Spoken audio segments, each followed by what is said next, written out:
Ndị be anyị ekenekwa m unu abụọla chi. Aha m Ogechi Sylvia.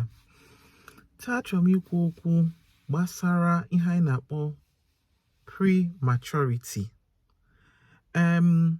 N'ụwa dum taa bụ 17th November, anyị na-ekwu okwu maka ụmụazị n'aka aka wee mụọ ha, ya ka anyị na-akpọ na bekee prematurity. Aga m ekwu ihe wu prematurity. Aga m ekwu otu o si enye nwatakịrị na ezinụlọ na nne na nna nsogbu. Aga m ekwukwa okwu otu anyị ga-esi na-egbochi nwaanyị ịmụ nwa ọsịsọ, ịmụ nwa n'aka aka. So prematurity ma nwa n'aka aka wụ nwatakịrị a mụrụ before o ruo that 9 months ma ọ before ya eruo mgbe a gwara nwaanyị na ọ ga-amụ nwa. Nwaanyị na-eje antenatal like this, doctor ga-ewepụta akwụkwọ gwa ya dekwa EDD, ya wụ expected date of delivery, ya wụ ụbọchị nwaanyị a ga-ebido ime mewe ya. So a achọpụtara that ụmụ amụrụ ọsịsọ, ụmụ n'aka aka, ha na-enwe nnọọ ọtụtụ nsogbu.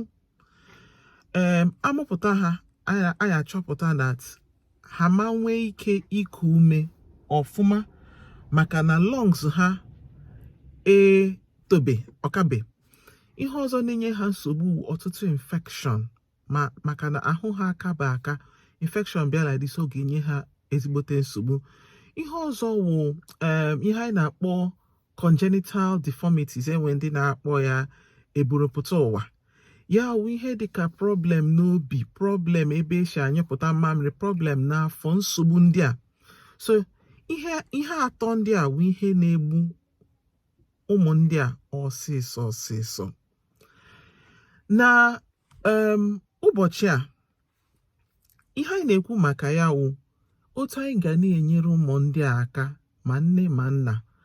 Enwe ihe anyị na-akpọ skin to skin contact, ya wụ amụpụta nwatakịrị ozugbo, eklinicha ya, wepụcha ihe niile nọ ya n'imi na n'ọnụ, were nwa ahụ kuje nne ya ka nne ya jide ya. Otu ahụ ka ahụ nwatakịrị ahụ na-emetụkwa ahụ mama ya, o jide ya, kpuchide ya ka ọkụkọ ji ekpuchide ụmụ ya. Anyị na-akpọ ya skin to skin contact. Ọ bụrụ abịa na-ele anya na-waste time, ewere nwatakịrị ahụ ekuje nne ya ka o kunye ya, nwatakịrị ahụ nwere ike ibido nwa ara ozugbo. Now, kedu otu anyị ga-eji igbochi nwaanyị ịmụ nwa mgbe oge ya erube ịmụ nwa n'aka aka? Nke mbụ, nwaanyị dị ime, biko ị ga na-eje antenatal. Enye gị date gakwa, ọ bụrụ isi ike adịrọ gị nkewa, biko di nọ n'ụlọ na-emekwa nwunye gị encourage. Enwe some ụmụ nwoke na-ejisi ike soro ụmụ nwaanyị ha eje antenatal, nke ahụ na-enye aka ọfụma. Na-eje antenatal gị, na-aṅụkwa ọgwụ ndị a na-asị gị ka ịṅụ, ma vitamins, ihe dịka folic acid kwesịrị na-aṅụ ya, vitamins, prenatal vitamins, ọ na-enyere aka.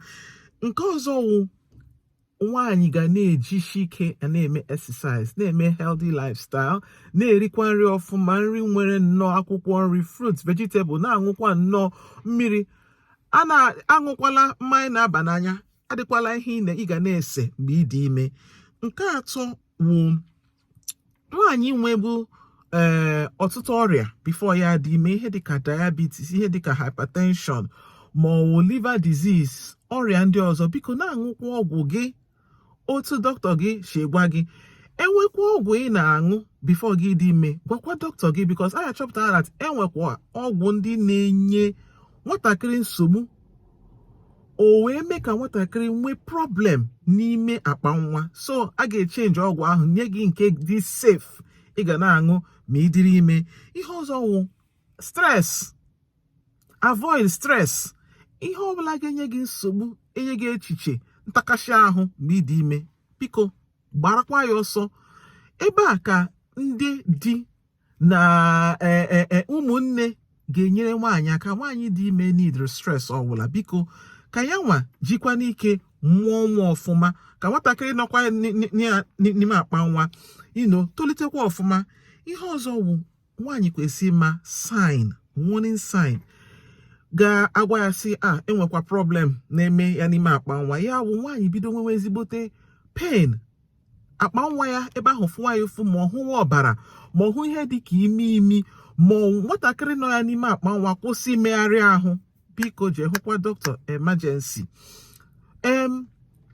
Anyị na-ahụkwa na amụpụta ụmụ ndị a mgbe ha na-aka aka, a na-etinye ha na incubator na hospital, a na-etinye ha na incubator. Enwe family gasị etinyekwala ihe ahụ dịka igbo ozu, ọgbakọ igbo ozu, ihe ahụ incubator. A ga-etinye nwatakịrị ahụ enwere onwe, etinye ya dị warm, na-enyekwa nwatakịrị ahụ oxygen. Enwecha ndị a ga-etinyecha tube n'imi na-enye ha mmiri ara ebe ahụ, mekwa ndị a ga-etinyekwa catheter, mekwa ndị a ga-enye oxygen. Ihe ndị a niile wụkwa ka nwatakịrị nọkwa n'ime incubator ahụ. Incubator ahụ na-adị ka akpa nwa mmadụ jikwa aka ya rụọ, ka nwatakịrị ahụ nọ ebe ahụ tolite ọfụma. Biko ka anyị na-enyere families aka ime ka ụmụ ndị a amụpụtara jirikwa nwayọọ na-etolitekwa, because anyị achọpụtala that ụmụ ndị a amụrụ premature, ọ bụrụ na ha enyere ha aka mgbe ahụ, ha tolitekwa enwe ọtụtụ problem dịka diabetes, dịka asthma, dịka obesity.